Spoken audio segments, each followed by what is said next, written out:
The aha moment is where the hero finally learns the lesson the story has been trying to teach, where everything falls into place and the hero becomes who they were meant to be. It's the part of the story when the hero decides what to do, knows how to do it, and finally rises to meet the challenge of evil. Welcome to Writing Quest.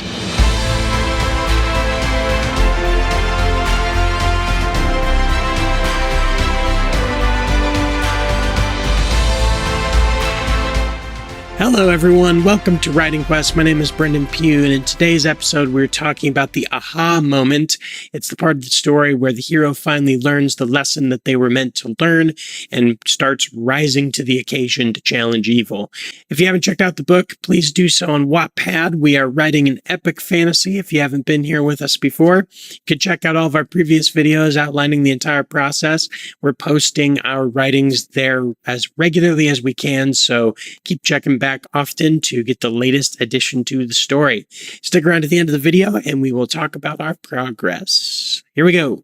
So the aha moment is a really important moment. It's basically the most important moment, I think, of the whole book, where the hero finally learns a lesson. They finally learn why they're doing what they're doing, what they're meant to do, and how they're supposed to go forward with it. It's really the part, they say in all novels, the character really does have to change. They have to learn something, they have to grow. And that's not for all characters, but for the main characters especially, they have to grow. They have to become someone else. They have to become a different person to make the story actually matter and actually have weight. We've talked a lot about internal conflict in this channel, and that's pretty much the biggest factor for me on what makes a book engaging.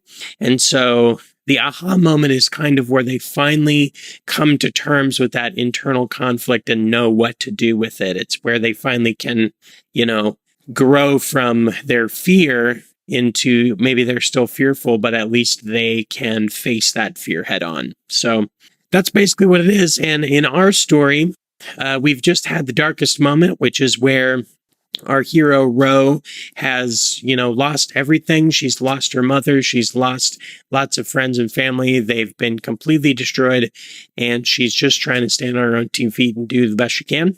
And so we are going to have this moment where Guyan, her mentor, and she's been kind of back and forth with him in this whole story, they're going to have a moment of reconciliation. She's going to finally go to visit him where he is resting from his injuries, and they're just going to have a moment where they reconcile. They talk about what's happened. They kind of come together. And Guyan, I think we're going to have a moment where Guyan talks to her about her father, kind of wrestles with the idea that, he wasn't a perfect man, which is what she assumed that he was. That's kind of the ideal that she holds him to.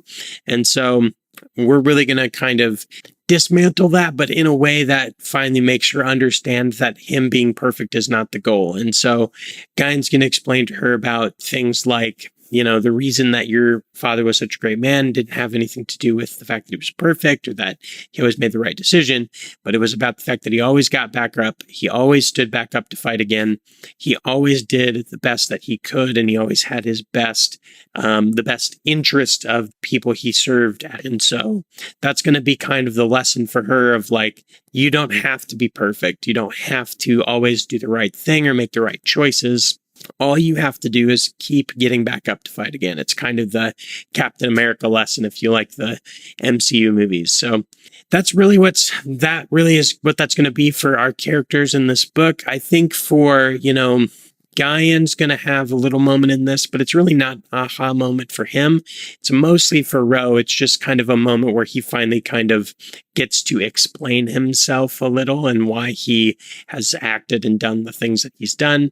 Artemis, though, we're going to kind of leave him hanging a little bit. I don't think he's going to really have an aha moment just yet, because remember, this is a long series, so we're going to have a whole bunch of time to deal with these characters. So for him, his journey is still going to be going. I think I'm going to let him kind of sit in the disaster in the dark moment for a little bit and contemplate. And I think that's going to play off in his character for book 2 and lead him down a different path than Ro. But Ro, ultimately, her eventual destiny is to save her people and begin this, ancient order of warriors to protect people. So that's kind of where we're going with that.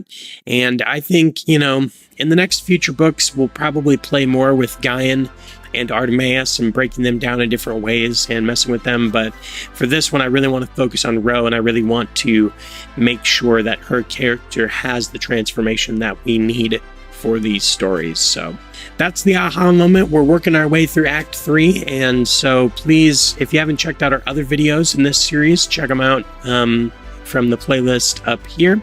And we are gonna be trucking along with writing. We're writing, posting it on Wattpad, so if you haven't checked it out, do that. We're so grateful you're following along, and we will see you next time on Writing Quest. Huzzah!